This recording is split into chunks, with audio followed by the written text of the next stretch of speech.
ॐ नमो भगवते श्रीवासुदेवाय।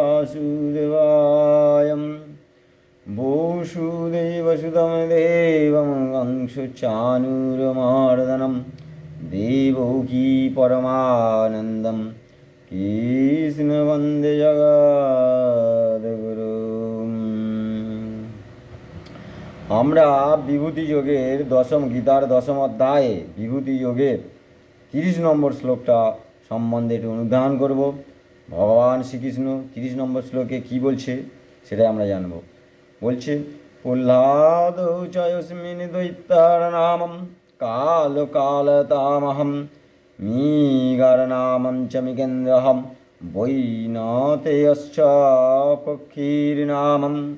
তাহলে বলছে প্রহ্লাদ চয়স্মিন দৈত্যর নামম কাল কালয়তাম অহম মৃগার নাম মৃগেন্দ্র অহম বৈনতেয়শ্চ চ পক্ষীর নামম। তাহলে কি বলছে? অহম কথার মানে আমি। দৈত্যর নাম, দৈত্যগণের মধ্যে কে না প্রহ্লাদ। তাই সেই বলছে প্রহ্লাদ চস্মিন দৈত্যর নামম কাল কালয়তাম অহম। কাল মানে সংখ্যা গণনকারী, সময়, সেটাই হচ্ছে আমি। কাল মানে এখানে মৃত্যুকে বলা হচ্ছে, ধরো মৃত্যুকে। তাহলে বলছে আমি দৈত্যগণের মধ্যে প্রহ্লাদ, আমি সংখ্যা গণনকারীগণের মধ্যে কাল, সময় আমি। আর কি বলছে? মৃগার নামম চ মৃগেন্দ্রহম বৈনতেশ্চ পক্ষীর নামম। আর আমি চতুষ্পদ প্রাণীগণের মধ্যে সিংহ। আর আমি বিহঙ্গ মানে পাখি, পক্ষী সময়ের মধ্যে গরুর, যেটা ভগবান বিষ্ণুর বাহন বলা হচ্ছে। তাহলে আমাদের 30 নম্বর শ্লোকে ভগবান শ্রীকৃষ্ণ অর্জুনকে কি জ্ঞান প্রদান করছেন? সে অর্জুনকে দেওয়া মানে আমাদের মতন অল্প বুদ্ধি সম্পন্ন মানুষকে এটাই বোঝানোর চেষ্টা করছে যে আমার বিভূতি এইসব জায়গাগুলো আছে, আমি এইসব জায়গাগুলো বেশি করে প্রকাশিত। হ্যাঁ, তাই বলছে প্রহ্লাদ চয়স্মিন দৈত্যার নামম কাল কালতামহম মৃগার নাম মৃগেন্দ্রহম বৈনতেয়শ্চ পক্ষীর নামম। তাহলে দৈত্য সময়ের মধ্যে কি আছে? প্রহ্লাদ দৈত্যকুলে জন্মগ্রহণ করেছে, আমরা পুরাণে জানি। হিরণ্যকশিপুর গল্প জানি। নরসিংহ অবতার, দুই ভাইয়ের জন্যে দুটো অবতার হয়ে এসেছিল, একটা বরাহ অবতার, একটা নরসিংহ অবতার। তাই এই প্রহ্লাদের বাবার যখন হচ্ছে কি মৃত্যু হয়, তখন নরসিংহ অবতার, না মানুষ না সিংহ, নরসিংহ। তাই বলছে যে দৈত্যকুলের মধ্যে, দৈত্যগণের মধ্যে যাদের সাত্ত্বিক মনোভাব আছে এবং ভক্তিভাব আছে শ্রেষ্ঠত্বর দিক দিয়ে, সেই হচ্ছে প্রহ্লাদ। সাত্ত্বিক গুণ হতে হবে। জগতে 3টে গুণের খেলা চলছে, সাত্ত্বিক, তামসিক আর রাজসিক। তাহলে সাত্ত্বিক গুণ, সাত্ত্বিক গুণ গীতাতে বলা আছে। সাত্ত্বিক গুণগুলো কী কী হতে পারে, সাত্ত্বিক গুণের মানুষেরা কীরকম চলাফেরা করতে পারে সেটা বলা আছে। যখন ওই বিষয়ে আলোচনা হবে যদি কোনো সময়, তাহলে তখন বলা যাবে। তাহলে বলছে সাত্ত্বিক গুণ সম্পন্ন স্বভাব বা ভক্তিভাবের জন্য প্রহ্লাদই তারই বিভূতি। তাহলে প্রহ্লাদ যে দৈত্যকুলে ভক্ত প্রহ্লাদ বলা হয়, সেই দৈত্যকুলে সেই প্রহ্লাদেরই জন্ম হয়েছিল। তাই যখন তোমার দৈত্যকুলের জন্ম যেখানেই হোক না কেন, যদি তোমার মধ্যে সাত্ত্বিক মনোবৃত্তি থাকে, সাত্ত্বিক ভাব থাকে, এবং তুমি ভগবানের ভক্তির মাধ্যম, ভক্তিভাবের মাধ্যমেই যখন তুমি যাবে, তখন তুমি ছোটোখাটো একটা প্রহ্লাদ হবে। যেটা এটা আমি বলছি, আর শাস্ত্রের কথা নয়, তুমিও প্রহ্লাদ যখন তোমার মধ্যে সেই ভক্তি আসবেই। তাহলে মানে সাত্ত্বিকতার দিক দিয়ে তাহলে এবং ভক্তিভাবের জন্যে প্রহ্লাদ হচ্ছে কি সেই ভগবানের বিভূতি। নাহলে ওই দৈত্যকুলে ওই দৈত্যকুলেতে প্রহ্লাদের জন্ম হতো না।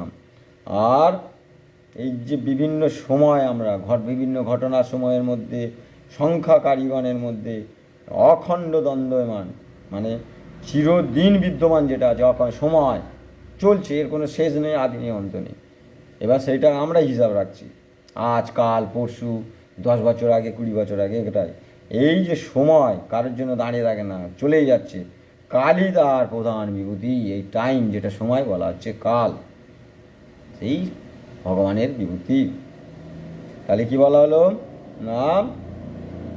ঘটনাসমূহের সংখ্যাকারীগণের মধ্যে অখণ্ড দ্বন্দ্বমান যেটা চিরকাল দাঁড়িয়ে আছে, চিরন্তনভাবেই চলছে, হ্যাঁ, সেই কালই হচ্ছে ভগবানের বিভূতি। আর আকাশগামী পক্ষীসমূহের মধ্যে কাকে বলা হচ্ছে? যিনি স্বর্গ মত্র পাতাল সব জায়গায় যাতায়াতে সমর্থন, সেই বিনোদানন্দন গরুরকে বলা আছে, গরুর, যেটা ভগবান বিষ্ণুর বহন। আর কি বলা আছে? বই নতেশ্চ পক্ষীর নামম, আর মৃগের নাম মৃগেন্দ্রহম, মৃগার নামম মৃগম। মৃগা মানে কথার অর্থ হচ্ছে কি সিংহ। আমরা সিংহকে কি বলি? বনের রাজা বলা হয়। কারণ কোন দিক দিয়ে বলা হয় বনের রাজা? তার একটা আদর্শ আছে। সে যদি কোনো শিকার করতে যায়, একবার যদি ছেড়ে যায়, তার দ্বিতীয়বার সেই শিকারের দিকে দৌড়ায় না। হ্যাঁ, একটা দিকে লক্ষ্য, অন্য শিকারের দিকে দৌড়ায় না। 1 নম্বর, পশুগণের মধ্যে তার ক্ষমতা বেশি, বল, বিক্রম, গাম্ভীর্য ভাব, তার সব কিছু আছে। সেই ক্ষমতা, গাম্ভীর্য এবং সব দিক দিয়ে পশু সময়ের মধ্যে সেই সিংহই হচ্ছে কি ভগবানের প্রকাশ, এটাই বলতে যাচ্ছি।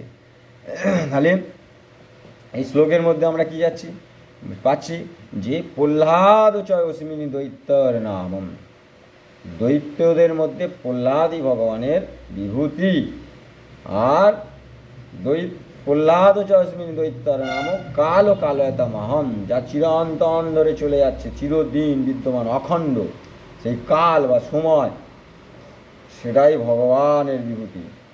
আর মৃগার নাম মৃগেন্দ্রহম, ক্ষমতা, বল, বিক্রম এবং গাম্ভীর্যের দিক দিয়ে সেই হচ্ছে গিয়ে সিংহকে বলা আছে, সেটাই হচ্ছে কি ভগবানের বিভূতি।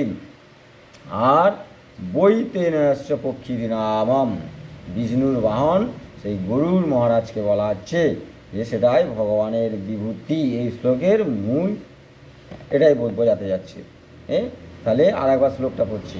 প্রহ্লাদ জয়স্মিন দৈত্যর নামম কাল কালতমহম মৃগর নাম মৃগেন্দ্রহম বৈনতে অস্য পক্ষীর নামম। তাহলে এখানে কি বলছে? যে আমি দৈত্যকুলের মধ্যে প্রহ্লাদ, আমি সংখ্যা গণনকারীদের মধ্যে কাল, আমি চতুষ্পদ প্রাণীর মধ্যে আমি সেই সিংহম, আমি বিহঙ্গ সময়ের মধ্যে গরুর। জয় ভগবান শ্রীকৃষ্ণের জয়, জয় অখণ্ড সচ্চিদানন্দের জয়, জয় পরম ব্রহ্ম সনাতনের জয়। হরি ওম তৎসৎ। ওম শান্তি শান্তি শান্তি।